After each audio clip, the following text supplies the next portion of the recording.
നാം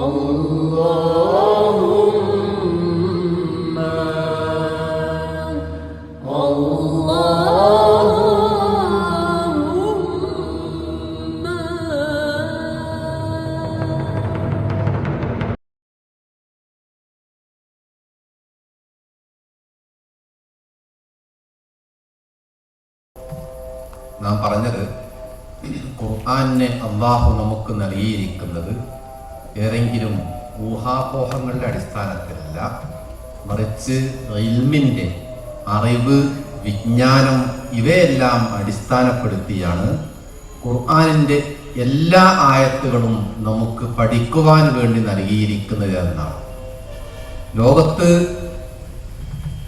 പലതരം പുസ്തകങ്ങൾ നമുക്ക് കാണാൻ സാധിക്കും. പുസ്തകം പ്രസിദ്ധീകരിച്ച് ആഴ്ചകൾ കഴിയുന്നതിന് മുമ്പ് തന്നെ 20,000-വും 50,000-വും 1,00,000-വും കോപ്പി വിറ്റഴിഞ്ഞ പുസ്തകങ്ങൾ ലോകത്തുണ്ട്. കുറച്ചു മുമ്പ് വായനാ ലോകത്തെ പിടിച്ചുകുലുക്കിയ, പുസ്തക കമ്പോളത്തെ പിടിച്ചുകുലുക്കിയ ഒരു കൃതി ഉണ്ടായിരുന്നു, ഹാരി പോട്ടറിന്റെ കഥകൾ. അമേരിക്കയിലും പാശ്ചാത്യ രാജ്യങ്ങളിലുമൊക്കെ ഇത് വമ്പിച്ച രൂപത്തിൽ വിറ്റഴിഞ്ഞു എന്നാണ് പറയുന്നത്. എന്താകുന്നു JK റൗളിംഗ് എഴുതിയ ഈ ഹാരി പോട്ടറുടെ കഥകൾ? ചിന്തനീയമായിരുന്നുവോ? വൈജ്ഞാനികമായിരുന്നുവോ? അല്ലെങ്കിൽ ഏതെങ്കിലും ഒരു ഉദാത്തമായ സിദ്ധാന്തവും തത്വവും ഈ ലോകത്തിന് സമ്മാനിക്കുന്നതായിരുന്നുവോ? ഒന്നുമായിരുന്നില്ല. ദുർമന്ത്രവാദങ്ങളിൽ കുടുങ്ങിയ ഒരു ബാലന്റെ അത്ഭുത കഥകളായിരുന്നു അത്. അതിൽ രസവും ഹരവും തോന്നിയ ആളുകൾ ആ പുസ്തകം വാങ്ങിക്കൂട്ടി അതിന് വേണ്ടുന്നതിനേക്കാളേറെ പ്രചാരം കൊടുത്തു.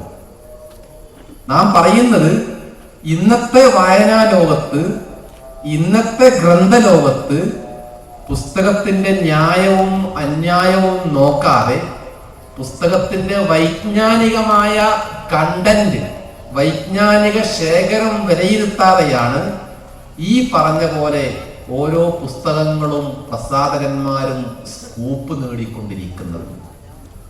അത് ഇത്ര കോപ്പി വിറ്റു എന്ന നിലക്കാണ് പിന്നീട് അടുത്ത ഘട്ടം അത് ഗിന്നസ് ബുക്കിലേക്ക് പോകുന്നത്. എന്നാൽ ഇവിടെയാകുന്നു ഖുർആനിന്റെ വിജ്ഞാനം, ഖുർആൻ വായിച്ചാൽ ലഭിക്കുന്ന വിജ്ഞാനം എത്ര കണ്ട് വ്യതിരിക്തമാകുന്നു എന്നത് ഖുർആൻ അള്ളാഹു പറയുന്നത്.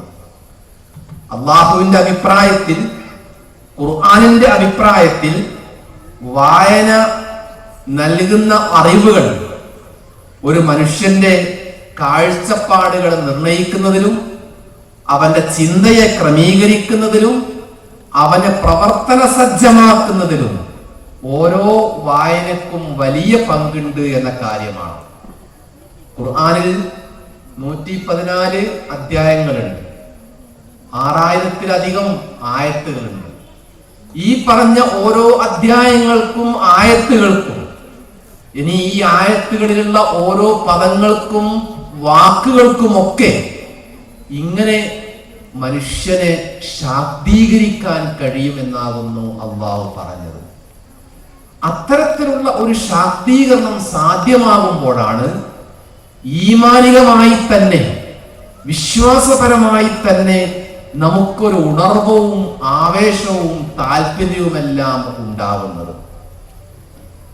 നബി സല്ലല്ലാഹു അലൈഹി വസല്ലം പറയുകയുണ്ടായി, നിങ്ങളുടെ മനസ്സ് തുരുമ്പെടുക്കുവാൻ സാധ്യതയുണ്ട് എന്ന്.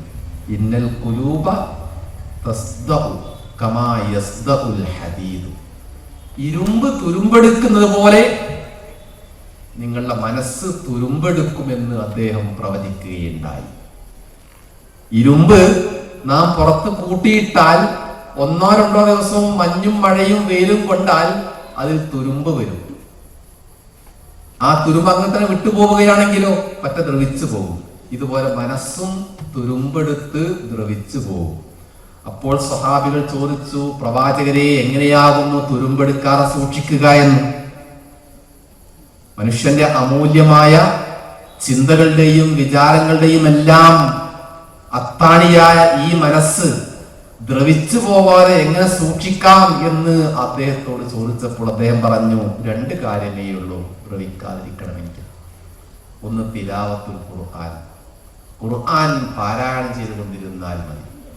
ഖുർആൻ പാരായണവും ഖുർആൻ പഠനവും ഖുർആനെ നെഞ്ചോട് ചേർത്ത് പിടിച്ചുകൊണ്ടുള്ള എല്ലാ പ്രവർത്തനവും മനസ്സിന്റെ ജീവൻ നിലനിർത്തുകയും അത് ദ്രവിച്ചു പോവാതെ തുരുമ്പെടുക്കാതെ ഈമാനിന്റെയും ഭക്തിയുടെയും അള്ളാഹുവിനോടുള്ള അനുസരണത്തിന്റെയും പാതയിലേക്ക് ആ മനസ്സിനെ നയിച്ചു കൊണ്ടിരിക്കുകയും ചെയ്യുമെന്നാണ് നബി സല്ലല്ലാഹു അലൈഹി വസല്ലം അറിയിച്ചിരിക്കുന്നത്.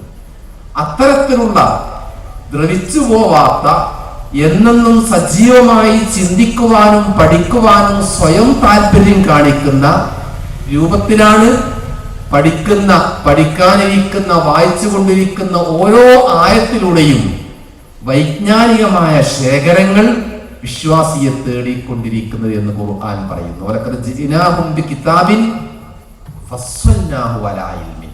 ജ്ഞാനാധിഷ്ഠിതമായി അറിവിന്റെ അടിസ്ഥാനത്തിൽ വ്യാഖ്യാനിച്ചിരിക്കുന്ന വിശദീകരിച്ചിരിക്കുന്ന ഒരു ഗ്രന്ഥമാണ് നാം അവർക്ക് നൽകിയിരിക്കുന്നത്. ഇതാകുന്നു ഖുർആനിന്റെ അമാനുഷികതയുടെ 2ാമത്തെ ഭാഗം. എങ്ങനെയാകുന്നു ഈ അറിവ് അമാനുഷികമാകുന്നത്? അത് നമുക്ക് പിന്നീട് പറയാം. തൽക്കാലം നമുക്ക് ഈ ഒരു പോയിന്റിൽ നമസ്കാരത്തിന് വേണ്ടി പിരിയുന്നതിന് മുമ്പായി നിർത്താം. അള്ളാഹു നമുക്ക് അവൻ നൽകിയിരിക്കുന്ന ഖുർആനിന്റെ ഈ ദിവ്യ ദീപ്തിയിലൂടെ പ്രകാശത്തിലൂടെ നടന്നെടുക്കുവാനും ഖുർആനിന്റെ വാക്താക്കളായി അതിന്റെ ജീവിച്ചിരിക്കുന്ന പതിപ്പുകളായി കർമ്മത്തിലൂടെയും ചിന്തയിലൂടെയും നമുക്ക് ചുറ്റുമുള്ള ഈ ആളുകൾക്കിടയിൽ അതിനെല്ലാം സാക്ഷികളായി ജീവിക്കുവാനും നമ്മെ അള്ളാഹു അനുഗ്രഹിക്കുമാറാവട്ടെ. വആഖിറു ദഅവാന അൽഹംദുലില്ലാഹി റബ്ബിൽ ആലമീൻ. അസ്സലാമു അലൈക്കും.